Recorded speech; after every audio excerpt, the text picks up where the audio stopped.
So the first program evaluation that we are going to look at is the Associate of Science in General Education. You'll also hear people call this the ASGE or the associate's degree that we have here on Troy Online. So starting at the top of the page, we're going to look at each section and talk about the things to look for when reading a program evaluation. One of the first things we see is the student name and the ID number. It's really important to make sure that when you're helping a student with their program evaluation that they actually have the degree program that they're looking to pursue and that it is their name at the top of the degree. The next thing you'll see is the program they're in, specifically the level of degree, in this case Associate of Science in General Education, and the major or concentration, in this case psychology. Below that you'll see the catalog year, and then if they filed their intent to graduate, they'll have an anticipated completion date. Program evaluations can change a little bit below this area because sometimes you will see notes that have been made by staff or other personnel that have worked with the student. One of the more common areas that you'll see is if the student is a transfer student, they'll have the words official evaluation last updated and a timestamp by the advisor or other personnel who evaluated the program. The student will also have general reminders about graduation, the fact that the evaluation is not considered official until a university official has signed it. You'll also see notes about remedial and developmental courses. As you probably know, remedial and developmental courses do not show up on the program evaluation and cannot be used towards completing the degree. These are going to be things like English 1100, Math 0096, Math 1100, Math 1105, etc. Generally, you can tell remedial courses based on the low number. In the section beneath that, the student will have their advisor listed. For students who have faculty advisors and student services advisors, the faculty advisor will be the one listed. And then student classification will also be listed, whether they're freshman or senior or other type of student. On the second page, we see the area that talks about their institutional credit requirements and their institutional GPA requirements. This will show also their combined credits if they're transfer and combined GPA. It will give a minimum requirement in the first column and then what they have actually earned in the second column. And if they're enrolled in any courses, you will see anticipated additional credits listed on this far side here.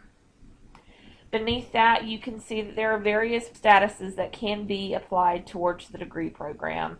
And so if you ever see any random letters or numbers that are somewhere on the program that don't belong to one of the courses listed, come up here and check to see which one it happens to be. Now for our undergraduate degrees, the first area of the degree requirements always starts with general studies. All students are required to take English 1101 and 1102, and this should be taken within the first 30 hours of their program. Students have several options in terms of how they go about taking the courses. The first is to place into the courses directly by using the Compass Placement Exam. Students who choose not to take the Compass Placement Exam will have to place in the lowest level English course. If they also choose not to take the Compass Placement Exam, they can plan on having to find alternative sources to fund the course other than financial aid. Below that, you get into the humanities and fine arts section. Now, what's really great about the 2015 catalog year and forward is that there's a lot of flexibility for students when it comes to picking courses that they want to pick.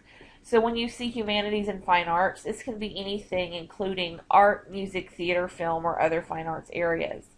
If you're unsure that something fits into there, one of the advisors will be glad to confirm or deny this. But generally we do have several different things that students can pick from, and it also allows for students to transfer in more credits. Beneath this, you see take any 1000 to 2000 level course in literature. Again, it can be a transfer in, but if there are any literatures that are listed and they have a 1 or 2000 level number next to them, then that'll be fine to fit right there. Now, we do know that these courses are required because, as you can see next to each requirement, you have a line and a one course needed that is listed.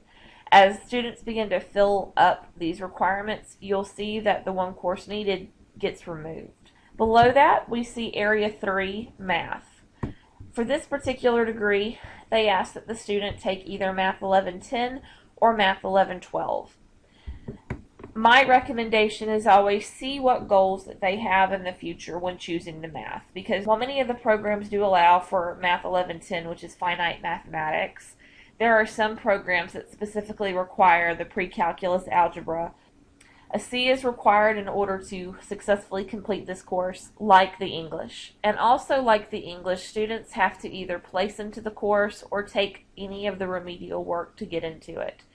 There are more remedial math courses than English, so it's important that students understand that if they want to pursue the remedial route without taking a compass placement exam, that they're potentially adding at least 5 courses with English and math to their degree plan already. The next area, in Area 3, allows for students to pick any combination of a lecture and lab from the following disciplines. So this can be biology, chemistry, physics, physical science, or any other science area.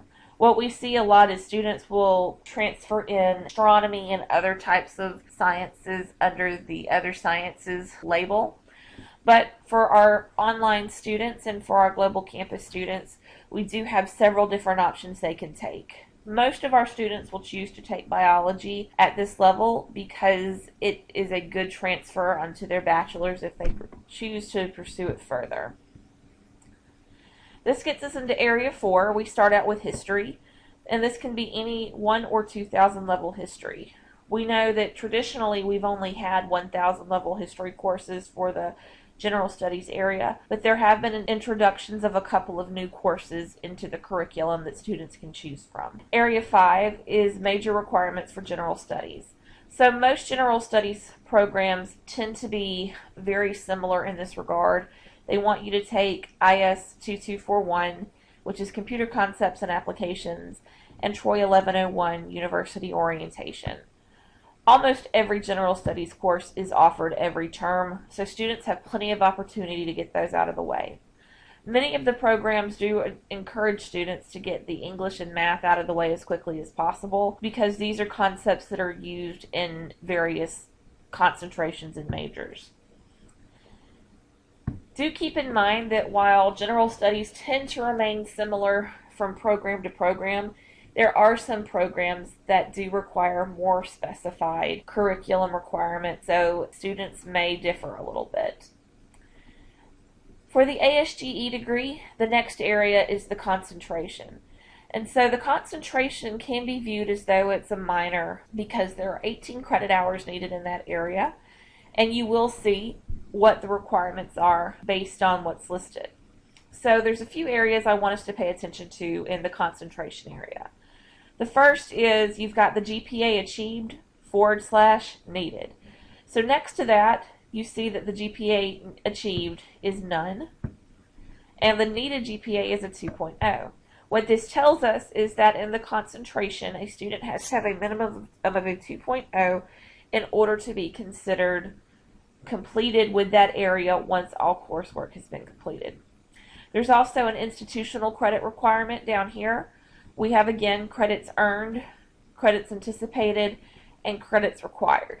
So this is really helpful because what it tells us is we know that there is at least 9 credit hours for the concentration that absolutely has to be taken at Troy University. The anticipated area tells us if the student is registered in courses that are going to apply to that particular area. And then the credits earned tells us how many total have been earned thus far. So now we know that they haven't taken any with Troy, and they don't have any anticipated with Troy at this particular time. Some concentrations will be more selective than others. With this particular concentration, you see that the student has a lot of opportunity to take the courses that they're most interested in. Below this, we have the free electives requirement, and students are welcome to take any courses that they want to, with a couple of exceptions. Again, remedial and developmental courses will not count towards degree completion. So while students will sometimes have to take remedial courses, they won't contribute here. The other thing to keep in mind is that students must take any prerequisite courses prior to moving on to upper levels. Finally, we'll look at the traditional credit section. Traditional credit, of course, is going to be that academic credit that you earn in a college or university. So this will be any coursework that you take at Troy University or transfer in from other colleges and universities. Traditional credit shouldn't be viewed as a separate requirement. Instead, what it will do is count up the coursework that you take at Troy. Also keep in mind that CLEP exams, Dante's, military credit, and things like that are not considered traditional credit. Occasionally, you'll come down to the bottom of the page and you will see an other courses section that will list other courses. Just keep in mind that these courses are things that, while earned, aren't necessarily able to be applied to the main area of the evaluation. But do remember that just because a course is listed here, that doesn't mean that it doesn't count towards the GPA.